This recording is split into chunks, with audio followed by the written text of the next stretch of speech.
उत्तर लेखन कला में जहां उत्तर एक चैलेंज है, उससे भी जो एक बड़ा चैलेंज अभ्यर्थियों के सामने है, जिस पर बार बार रिक्वेस्ट भी आ रही है, जो द कोर के द्वारा कोर कंस्ट्रक्ट प्रोग्राम चलाया जा रहा है, जिसमें पीटी की तैयारी के साथ जो मेंस के क्वेश्चन दिए जा रहे हैं, उनमें दिक्कत आ रही कि कमांड वर्ड्स के अकॉर्डिंग वो आंसर नहीं लिख पा रहे हैं। कमांड वर्ड्स, जिसको कई लोग टेल वर्ड्स, कई लोग पिछले वर्ड्स भी बोलते हैं, परंतु टेक्निकली वह कमांड वर्ड्स हैं, क्योंकि कमांड वर्ड जो है उसी के अनुसार आपको उत्तर लिखना होता है। वो आपके लिए एक बीकन लाइट है, एक टूल है क्वेश्चन को डिसिफर करने का। परंतु अभ्यर्थी इतने सारे जो कमांड वर्ड्स हैं उन्हीं में जो है चक्कर खा जाते हैं। कमांड वर्ड्स इंडिपेंडेंटली जो है हमें नहीं रटना है, एज ए होल क्वेश्चन के कॉम्प्रहेंसिव वे में हमें देखना है। और यही कारण है कि हम लिखते हैं, उत्तर नहीं लिखते हैं, जिसका परिणाम जो है हाल ही में जो यूपीपीसीएस का रिजल्ट आया है उसमें भी सामने मिला है, जहां इलाहाबाद जो गढ़ माना जाता था वहां से कम अभ्यर्थी सिलेक्ट हुए हैं, क्योंकि उन्होंने लिखा परंतु उन्होंने उत्तर नहीं लिखा।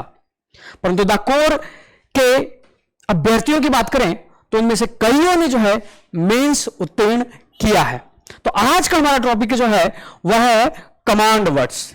कमांड वर्ड्स की अगर बात करें तो सिंप्लीफाइड वे में कमांड वर्ड्स को हम दो पार्ट में जो है डिवाइड कर सकते हैं। यह एक थोड़ा जो है गाइडलाइन देगा, एक थोड़ा डायरेक्शन जो है डिसाइड करेगा। तो कमांड वर्ड्स को दो पार्ट में डिवाइड किया जा सकता है। एक होते हैं डिस्क्रिप्टिव और एक होते हैं एनालिटिक। डिस्क्रिप्टिव विवरणात्मक, एनालिटिक विश्लेषणात्मक।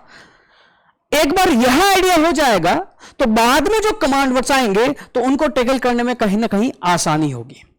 जो डिस्क्रिप्टिव कीवर्ड्स हैं उसमें जो है आपके सब्जेक्ट के नॉलेज की जो है टेस्टिंग की जाती है। जो आप सुपरफिशियली आउटर लेयर पर जो पढ़ते हैं, डेफिनेशन, कंपोनेंट्स, उसके घटक, उनके बारे में जो पढ़ते हैं वह विवरणात्मक जो कमांड वर्ड्स हैं उनके माध्यम से जो है पूछा जाता है। यह विवरणात्मक कमांड वर्ड्स जो हैं बेसिकली इंफॉर्मेशन सीक कर रहे होते हैं, आपको उस सब्जेक्ट का नॉलेज है कि नहीं है। परंतु जो एनालिटिकल कीवर्ड है वह आपके विवरणात्मक नॉलेज की टेस्टिंग के साथ साथ यह भी टेस्ट करते हैं कि आपको कितना डीप जो है उसका नॉलेज है, आप कितनी सतह से नीचे जो है उसको जो है देख पाते हैं, उसके कितने आयाम को जो है आप उसका विजुअलाइजेशन कर पाते हैं। उस टॉपिक के विश्लेषणात्मक पक्ष में आपको डिफरेंट ओपिनियंस, डिफरेंट एप्लीकेशन, ये सब कुछ जो पक्ष है वह विश्लेषणात्मक में आता है। और विश्लेषणात्मक जो पार्ट होता है उसमें विवरणात्मक पार्ट आएगा, परंतु वह कंपोनेंट बहुत ही कम होगा। और कई बार जब एनालिटिकल पार्ट का कमांड वर्ड होगा तो क्वेश्चन के कॉम्प्रहेंसिव वे में ही आपको समझना होगा कि उसमें आपको विवरणात्मक पार्ट भी कितना देना है। एज ए इंडिपेंडेंट जब हम कमांड वर्ड्स की डेफिनेशन देखते हैं तो उससे हमें अंदाजा नहीं लगता कि उसमें विवरणात्मक पार्ट हमें देना है कि नहीं देना है, परंतु जब क्वेश्चन का स्टेटमेंट आएगा उसी से वह पार्ट पता लगेगा, जो हम आगे आने वाले लेक्चर्स में जो है देखेंगे।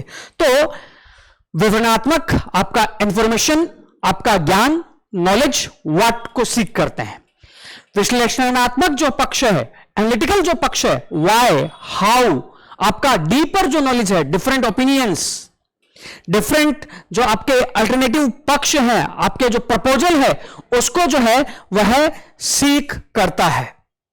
अब हम देखते हैं विभिन्न जो एनालिटिकल और विवरणात्मक जो कमांड वर्ड्स हैं, तो देखते हैं डिफरेंट कीवर्ड्स जो हमें यूपीएससी पूछता है और अन्य एग्जाम्स में भी जो है पूछे जाते हैं।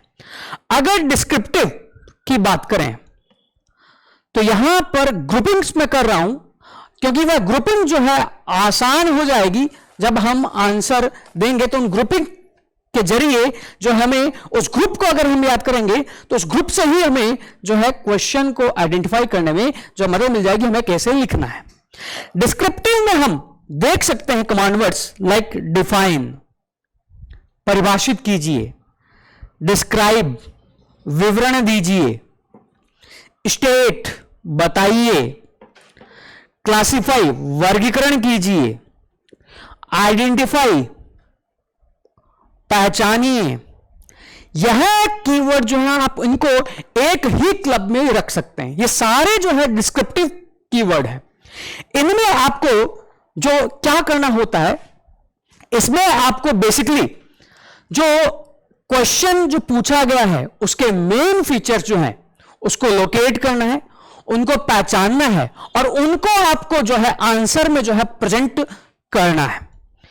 और इससे संबंधित विभिन्न जो कंपोनेंट्स हैं, जो टॉपिक्स जो पूछा हुआ है उसके जो डिस्कशन पूछा हुआ है उसमें जो टॉपिक्स हैं, जो कंपोनेंट्स हैं, वह आपको बताना होता है। उदाहरण के तौर पर यूपीएससी ने क्वेश्चन पूछा हुआ है, क्वेश्चन था state the 3 basic values universal in nature in the context of civil services and bring out their importance. सिविल सेवाओं के संदर्भ में सार्वत्रिक प्रकृति के 3 आधारभूत मूल्यों का जो है कथन कीजिए। अब यहां पर जो 3 आधारभूत मूल्य है उन्हें आपको जस्ट बताना है, उसका कोई एनालिसिस नहीं करना है। यहां वो इंफॉर्मेशन सीख कर रहा है। जो क्वेश्चन का सेकंड पार्ट है वहां पर जो है वह इंपोर्टेंस पूछ रहा है, तो वहां पर सेकंड पार्ट जो है एनालिटिकल पार्ट है। तो यहां पर तो ये आपके जो कीवर्ड है define, describe, state, classify, identify, इसमें आपको जो है जो भी टॉपिक्स अंडर डिस्कशन है जो पूछा गया है उसमें आपको जो मेन फीचर्स है उनको लोकेट करना है, उनको प्रेजेंट करना है और उन्हें जो है आइडेंटिफाई करना है। अभी इसी विवरणात्मक में जो है अन्य जो कमांड वर्ड्स हैं लाइक डेमोन्स्ट्रेट, लाइक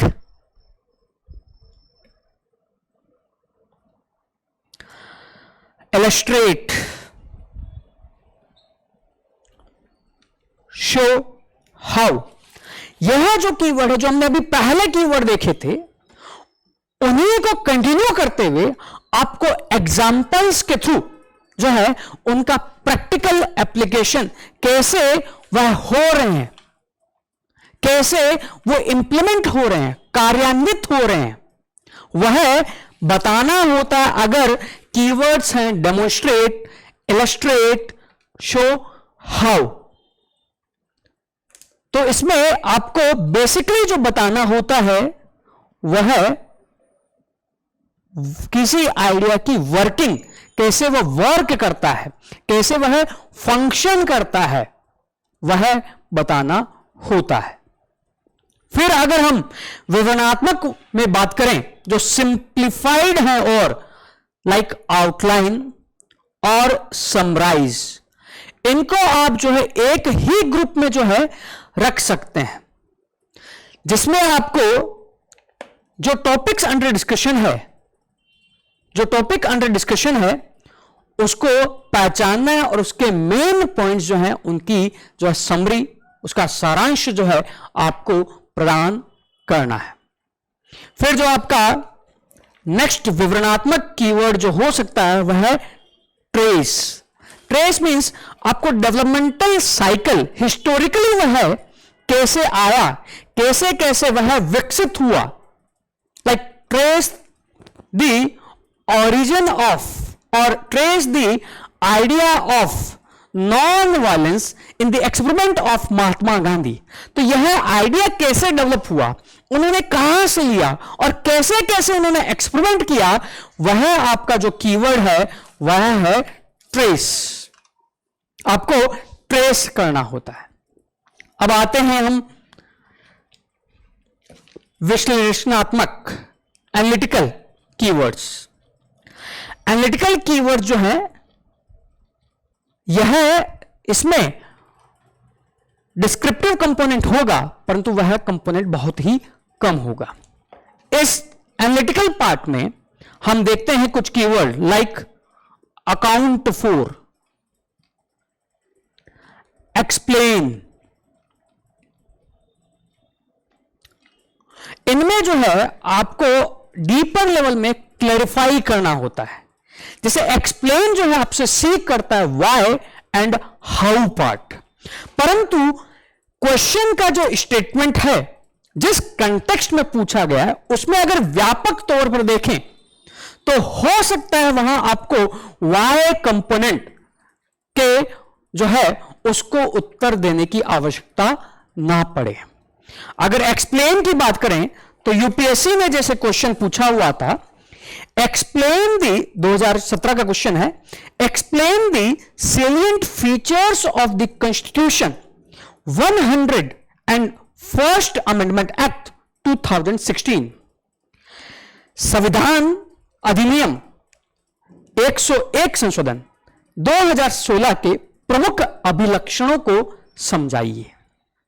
तो यहां केवल सेलिएंट फीचर्स आपको नोट डाउन नहीं करना है, बल्कि वो जो सेलिएंट फीचर्स हैं उनकी आवश्यकता क्यों हुई वह पार्ट भी आप जब सेलिएंट फीचर्स लिखोगे तो वह कंपोनेंट भी जो है वाई वाला वो साथ साथ ही चलेगा उसी बिंदु में, क्योंकि एक्सप्लेन केवल सुपरफिशियल नहीं है, डीपर लेवल में आपको पूछ रहा है। तो एक्सप्लेन में आपको वाई एंड हाउ कंपोनेंट देना है। अब क्वेश्चन में जब कई क्वेश्चन ऐसे होंगे जब आप वाई एंड हाउ कंपोनेंट को डील कर रहे होंगे तो आपका जो क्वेश्चन जो एक वक्तव्य आपने लिखा है उस वक्तव्य में भी हो सकता है आपको एक मिनी कंक्लूजन देना पड़े, जो अभ्यर्थी कई बार देते नहीं है। वो सोचते हैं कि हमें एक ही पूरा कंक्लूजन देना होगा लास्ट में, ऐसा नहीं है। कई बार क्लास में भी मैंने बताया, कई बार क्लास में भी हमने करेक्ट किया है कि स्टेटमेंट देते समय आपको मिनी कंक्लूजन भी लिखना होता है। जो आप बोल रहे हो उसका इंपैक्ट क्या होगा, उसका प्रभाव क्या होगा, उसका सारांश क्या होगा, और वह क्वेश्चन के जो है नेचर पे जो है डिपेंड करता है, जो हमने क्लासेस में भी करवाया है। नेक्स्ट सेकंड लेवल पर हम देखें जो कीवर्ड्स हैं, कीवर्ड्स लाइक डिस्कस, और ये सबसे कॉमन है जो यूपीएससी पूछता है। एग्जामिन, नेक्स्ट एक्सप्लोर,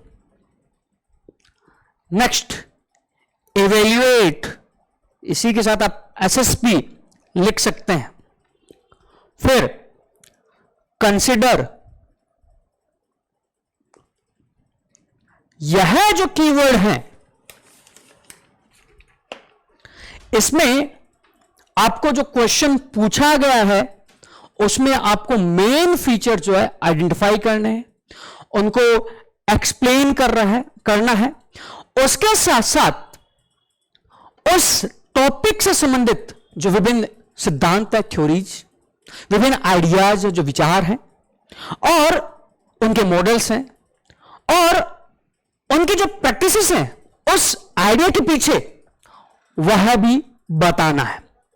और अगर क्वेश्चन में एप्लीकेबल हो सकता है कहीं जगह एप्लीकेबल होगा, कहीं जगह एप्लीकेबल नहीं होगा, तो आपको एक साइड दिखाने के साथ साथ दूसरी साइड भी जो है दिखानी होती है। और खासकर डिस्कस वर्ड में आपको इंपैक्ट कंपोनेंट पर जो है बहुत ज्यादा जो है ध्यान देना है। माइन्यूटली इनमें और डिफरेंस होगा लैंग्वेज में, जो आप लैंग्वेज लिखोगे, परंतु अगर आप एग्जाम में इनको सिमिलर लेते हुए लिखते हो तो ज्यादा मार्क्स का डिफरेंस जो है नहीं आएगा, ज्यादा मार्क्स का डिफरेंस नहीं आएगा। फिर इसी में है एक और कमेंट,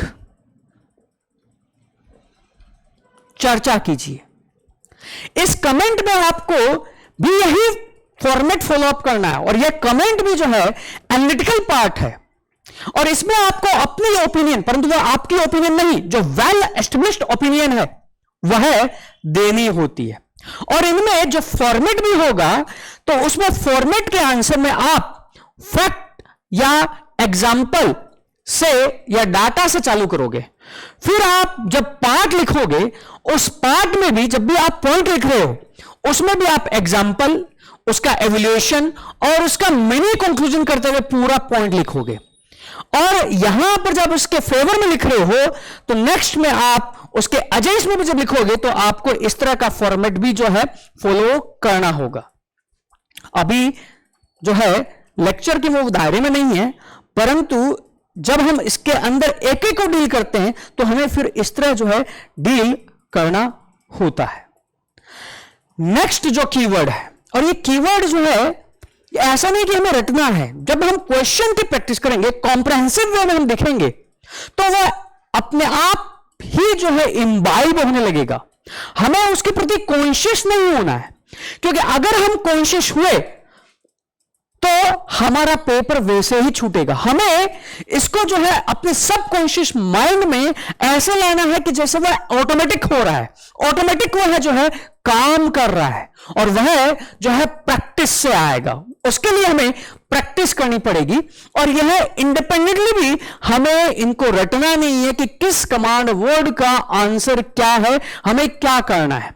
जब क्वेश्चन में होलिस्टिक वे में हम देखेंगे तब हमें वहां पर जो है ऑटोमेटिक हमारे अंदर इम्बाइब होने लगेगा। जैसे यूपीएससी ने एक क्वेश्चन पूछा है, क्वेश्चन था, अगर हम इवैल्यूएट की बात करें, hunger and poverty are the biggest challenges for good governance in India still today. Evaluate how far successive governments have progressed in dealing with these homologous problems, suggest measures for improvement।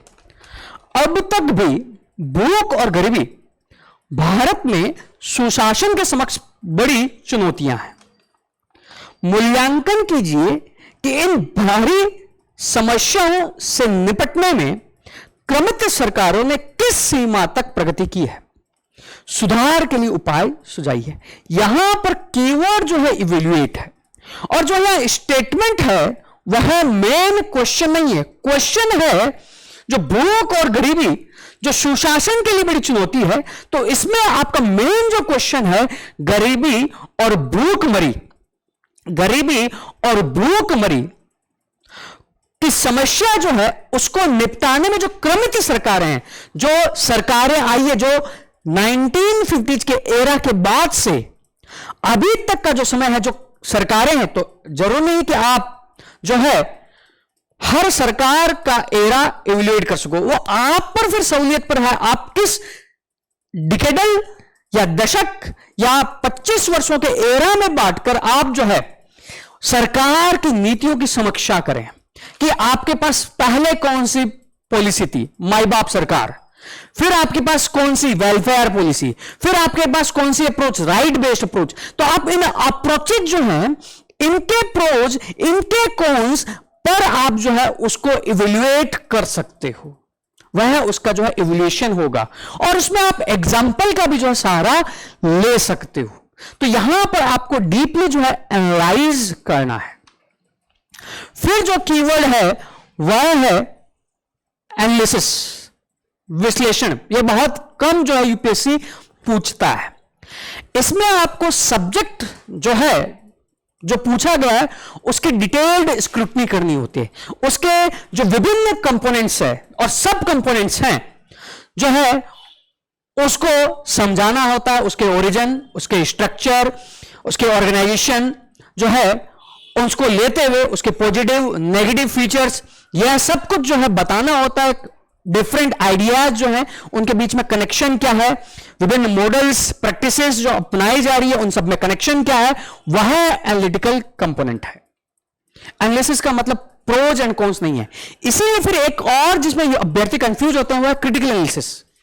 Critical analysis का कतई मतलब नहीं है pros and cons. UPSC 2 बार question पूछ चुका है जहां उसने पूछा है critically analyse pros and cons of एक वन कंपोनेंट और अदर कंपोनेंट। तो अगर क्रिटिकल एनालिसिस का मतलब प्रोज एंड कॉन्स ही होता तो यूपीएससी यही क्यों पूछता, critical analysis of pros, critical analysis of cons. Hindi में अगर कहें तो इसका मुख्य मतलब होता है समालोचनात्मक। आपको जो आइडिया है, बेसिक आइडिया है, उसमें पॉजिटिविटी क्या है, उस पॉजिटिविटी में क्या जो कंपोनेंट है जिसमें और सुधार लाया जा सकता है, किसी आइडिया में क्या नेगेटिविटी है और वह नेगेटिविटी को कैसे पॉजिटिविटी। तो यह आपका जो क्रिटिकल एनालिसिस में जो है लैंग्वेज का पार्ट जो है बहुत हद तक डिपेंड करेगा कि आप उसको कैसे लिखते हैं। फिर आपका कीवर्ड जो आता है वो जस्टिफाई, औचित्य। अब जो जस्टिफाई जो है उसमें आपका जो कोई भी केस है उसमें आपको रीजन के साथ, आप एग्जाम्पल के साथ सपोर्ट देते हुए जो है आपको अपना जजमेंट देना है, अपना आपको है डिसीजन देना है, अपना आपको डिसीजन देना है और साथ साथ उसके साथ अदर पॉसिबिलिटी जो है वह भी दर्शानी है।